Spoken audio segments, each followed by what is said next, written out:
Hello everyone, I am Dr. Rachna Pachori. Today I am discussing about the science which deals with the study of diseases. Now, today we all are suffering from COVID-19, which is declared to be a pandemic disease. So, while dealing with this pandemic disease, number of terminologies come into our mind, and our question is that from where these terminologies originate. So, the origin of these terminologies, this concept, the concept of the disease, the concept of epidemic disease, pandemic disease, endemic disease, etc., it is coming from the science, and that science is called as epidemiology. So basically epidemiology, it is the study of diseases in the community, or you can also say that it is the study of distribution of diseases, how the diseases are distributed in the community and their frequency in man. And the word epidemiology, it is derived from epidemic. Now basically this epidemiology, it is classified into two groups or two classes you can say.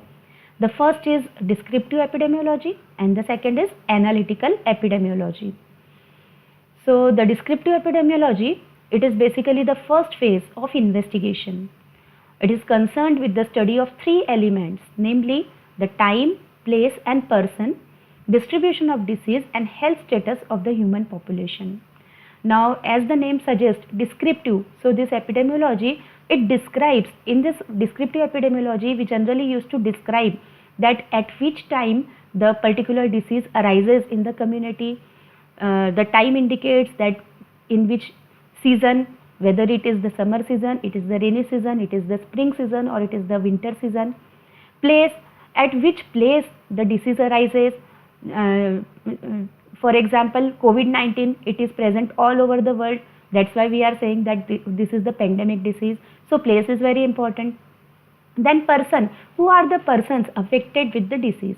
Now in the person, the categorization is as per the age, like the children or the newborn babies are affected, or the teenager age is affected, or the above teenager, the adults are affected, or the disease is responsible to cause the symptoms only in the old age persons. So in this way we can determine the time, place and person in descriptive epidemiology. In the second class of epidemiology, that is the analytical epidemiology, it is the second phase of investigation and it is concerned with the testing of epidemiological hypothesis which is derived from descriptive studies. So while doing the descriptive studies, some type of hypothesis arises in our mind. Like suppose we are discussing about the cholera. So the hypothesis is that the cholera spread during the rainy season. It is spread at a particular place. So it is the epidemic disease. So this is a sort of hypothesis, and in the analytical epidemiology we use to analyze that whether this hypothesis is correct or not. Now while dealing with the epidemiology, the five basic questions, we have to search for the answer of these five basic questions, which is called as epidemiologic approach. So the first question is, when does the disease occur? It is related with the time distribution. When? At which time the disease is present? Second is the place distribution, that is where does the disease occur, at what place the disease is there. So where does the disease occur? It is place distribution. Third is who are the people affected, that is the person distribution. Fourth is why has it happened, that is searching for the cause of the disease. And fifth is what should be done to control, that is the preventive or control measure of the disease. So the initial three questions are discussing in the descriptive epidemiology, and remaining two questions are always described in analytical epidemiology. Now after that, what is the scope of epidemiology? So basically in the early stages when the epidemiology begins, it is derived from the word epidemic. So it deals only with the epidemic diseases like cholera, typhoid, smallpox and other diseases. Only it is restricted up to the epidemic disease. But later on what happened? Number of diseases are discovered, number of pathogenic organisms were discovered, and the diseases are classified into communicable and non-communicable diseases. So later on the scope of epidemiology get broadened and it is then classified as a modern epidemiology. So today the epidemiology is considered as a modern epidemiology, and this modern epidemiology, it deals with all the type of diseases which exist in the world. So these diseases, it may be the metabolic disease, it may be the genetic disease, it may be the diseases which are arising from the microbial causes. So basically the modern epidemiology, it deals with the cancer, diabetes, heart diseases. It also deals with the accidents. It also deals with the mental illness, blind, deaf and deaf, etc. Then it is also concerned with the study of general health status of the human population in relation to the environmental knowledge. So it is concerned with the health status plus environment also.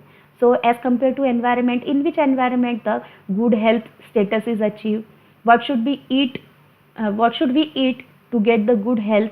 So all this is discussed, all this is concerned in the epidemiology.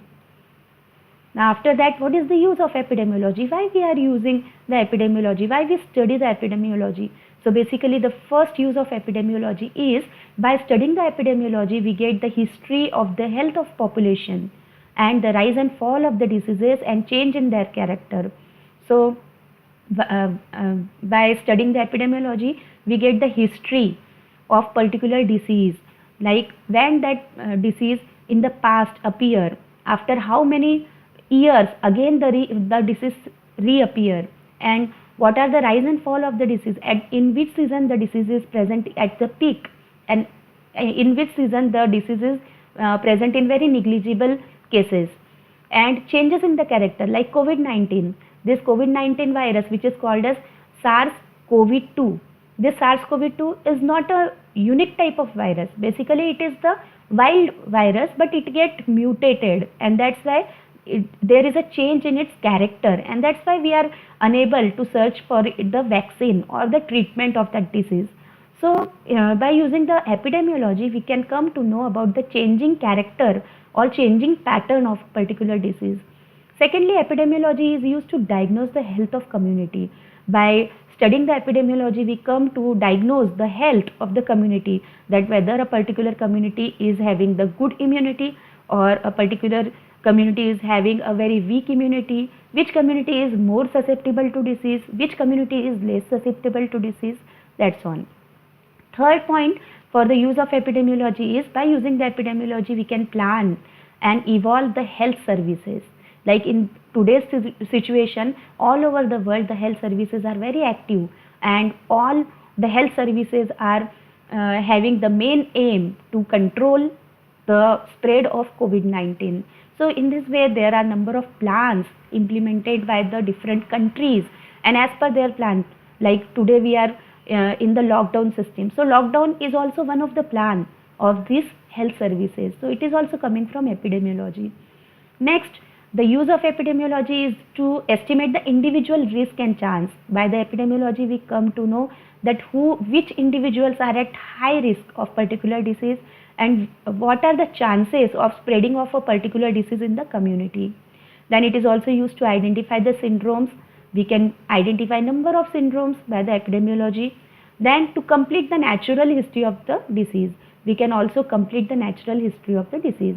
So these are basically the uses of epidemiology, and this epidemiology is very, very useful for studying a particular disease, and the person who study the epidemiology, who are in the field of epidemiology, are called as epidemiologists.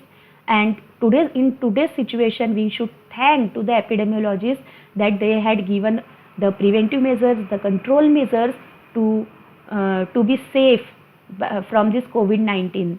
So today what we are doing the hand washing, we are using the sanitizers, we are using the mask, we are maintaining the quarantine, we are maintaining the social distancing. All these terminologies, all these rules, all these preventive measures are given by the epidemiologists. So this epidemiology is a very, very useful branch of microbiology, and one should know one should have the knowledge of this epidemiology. So thank you very much.